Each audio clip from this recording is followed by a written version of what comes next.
কংগ্ৰেছে একেদিন এপেক্স বেংকটো ধ্বংস কৰাৰ কামত লাগি গৈছে। এপেক্স বেংকটো অসমৰ এটা জাতীয় অনুষ্ঠান। এই জাতীয় অনুষ্ঠানটো দিলুৱাৰৰ ইচ্ছাৰাত কোনোবা এজন দিলুৱাৰে ক'লে দুৰ্নীতি আছে, দুৰ্নীতি হৈ গ'ল। বেংকটো যে মৰি যোৱা বেংক এটা যে আজি উন্নত হ'ল, এই বেংকটোত যে ATM আহিলে, এই বেংকটোত যে আজি নতুন নতুন টেকনলজি আহিলে ষ্টেট বেংকৰ দৰে, সেই কথাবিলাক দিলুৱাৰেতো নাজানে। অসমৰ দুৰ্ভাগ্য হৈছে যে দিলুৱাৰে যি কয় তাকে আসাম মানুহে বিশ্বাস কৰে, আৰু দিলুৱাৰৰ দৰে মানুহৰ আমি বিৰোধী। আৰু বিজেপিৰ জন্মই হৈছে দিলুৱাৰৰ দৰে মানুহক খতম কৰাৰ কাৰণে। গতিকে এইটো যাত্ৰাটো, এইটো যুদ্ধটো চলিবই। মোক বেয়া পাই ভাল পাই লাভ নাই। দিলুৱাৰ, মহবুবুল এনেকুৱা ধৰণৰ যিমান মানুহ আছে সেইবিলাকক কোনো আইনৰ বিৰুদ্ধে নহয়, আইনৰ ভিতৰত থাকি খতম কৰাই মোৰ কাম। স্যাৰ, গৌৰৱ গগৈ পত্নীৰ যিটো প্ৰসংগ, এইটো কাৰোবাৰ পাছপৰ্টৰ ষ্টাম্পটো মই ৰাজনীতি কৰি মাৰি দিব পাৰিম নেকি? আপুনি যদি পাকিস্তানত গৈছে, আপোনাৰ ষ্টাম্পটো মই মাৰিব পাৰিম নেকি পাছপৰ্ট ভিছাত? মইতো ইমান পাৱাৰফুল মানুহ নহয়। গতিকে আপুনি গ'লেহে আপোনাৰ পাছপৰ্টত ষ্টাম্পটো থাকিব। আজিলৈকে তেওঁলোকে কৈছে নেকি আমি যোৱা নাই বুলি? সাহসটো কৰা নাই যোৱা নাই বুলি ক'বৰ কাৰণে। এণ্টি নেশ্যনেল এক্টিভিটি ওলাব নেকি স্যাৰ কিবা? এইটোতো পাকিস্তানত যোৱা মানে এণ্টি নেশ্যনেল। পাকিস্তানত আমাৰ ক্ৰিকেট টিমকে যাব নিদিয়ে। পাকিস্তানত মানুহ লুকাই কিয় যাব? পাকিস্তানত কোনোবা গ'লে ডেলিগেশ্যনত যাব, ফটো উঠি যাব। চুপচাপ কৰি পাকিস্তানত কিয় যাব? মই যদি আজি পাকিস্তানত যাওঁ, আপোনালোকে মোক এৰি দিব নেকি? আজি কালি যদি ৰাতিপুৱা মই 7 দিন নোহোৱা হৈ যাওঁ, 8 দিনৰ দিনাখন আপোনালোকে গম পালে হিমন্ত বিশ্ব শৰ্মা পাকিস্তানৰ পৰা আহিলে, আপোনালোকে মোক এৰি দিব? জবাই কৰি কৰি চেছ কৰি দিব। গৌৰৱ গগৈ পত্নী গৈছিলে? মই নাজানো গৈছিল নাই, তদন্তত ওলাব। আজি বিশ্বনাথ জিলাৰ বাবে এটা গৌৰৱৰ দিন। আমি বিশ্বনাথত অট'মেটিক টেষ্ট ড্ৰাইভ চেণ্টাৰ এটাৰ আধাৰশিলা স্থাপন কৰিলোঁ।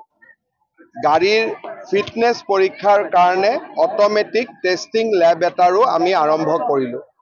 17 কোটি টকাৰ বিদেশী বিনিয়োগেৰে নিৰ্মাণ হোৱা এই গোটেই ব্যৱস্থাটোৱে বহুকেইজন যুৱকক কৰ্মসংস্থাপন দিব। বহুদিনৰ পৰা এটা সপোন আছিল যে বিশ্বনাথৰ পৰা উমাতামনিলৈকে এটা ৰোপৱে নিৰ্মাণ কৰাৰ। আজি সেই সপোন প্ৰায়খিনি বাস্তৱত পৰিণত হ'ল। 60 কোটি টকা ব্যয়েৰে 500 মিটাৰৰ আমি এটা ৰোপৱে এটা নিৰ্মাণ কৰিবৰ কাৰণে ইয়াত উপস্থিত হৈছিলোঁ। আধাৰশিলা স্থাপন হৈছে। এবছৰৰ পৰা 18 মাহৰ ভিতৰত এই ৰোপৱে নিৰ্মাণৰ কাম সম্পূৰ্ণ হ'ব। সমান্তৰালভাৱে বিশ্বনাথত আৱৰ্ত ভৱন এটা নিৰ্মাণৰ কাম হাতত লৈছিলোঁ বিকাশৰ উৎসৱৰ সময়ত, বিকাশৰ পষেকত।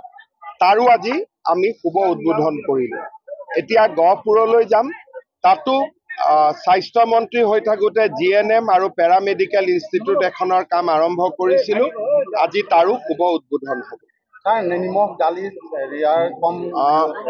আমি ৰাজ্য চৰকাৰে এটা ব্যৱস্থা হাতত লৈছোঁ যে যিমান পৰিয়ালৰ ঘৰত ৰেচন কাৰ্ড আছে, যদি পৰিয়ালটোৰ জনসংখ্যা 5 জনতকৈ কম হয়, তেওঁলোকে 1 কেজি দালি, 1 কেজি চেনি বজাৰতকৈ 25 টকা কম দামত পাব, আৰু 1 কেজি নিমখ তেওঁলোকে বজাৰতকৈ 10 টকা কম দামত পাব। কিন্তু জনসংখ্যা যদি 5 জনতকৈ বেছি, তেতিয়াহ'লে তেওঁলোকে 2 কেজি দালি 25 টকা কমত লাভ কৰিব। আঁচনিখন মই ভাবোঁ যে দুৰ্গা পূজাৰ বহু আগতে আমি আৰম্ভ কৰিব পাৰিম।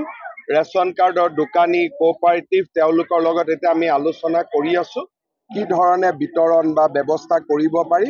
মই ভাবোঁ যে খুব সোনকালে এই আঁচনি আমি বাস্তৱত ৰূপায়িত কৰিব পাৰিম। বিজেপি চৰকাৰ নহা হ'লে বিশ্বনাথত ধুতি আৰু লুঙিৰ বিশ্বনাথত লুঙিৰ হিতাধিকাৰীৰ সংখ্যা বাঢ়ি আছিলে, ধুতিৰো হিতাধিকাৰী আছিলে।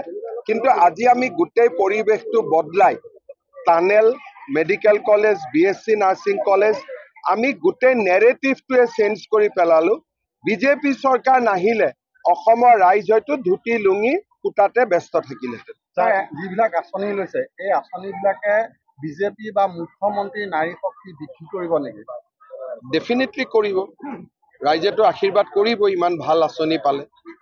ধুতি লুঙিতে কংগ্ৰেছক 15 বছৰত আশীৰ্বাদ কৰিছে।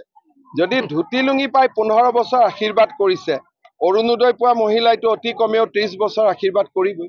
স্যাৰ, জিতেন্দ্ৰ সিঙে এটা অভিযোগ দিছে আপোনাৰ ওপৰত যে এপেক্স বেংকৰ যিখিনি বিত্তীয় দুৰ্নীতি সেইখিনি আপোনাৰ জড়িত আছে বুলি এটা কৈছে। চাওক, এপেক্স বেংকটো ৰাইজৰ অনুষ্ঠান।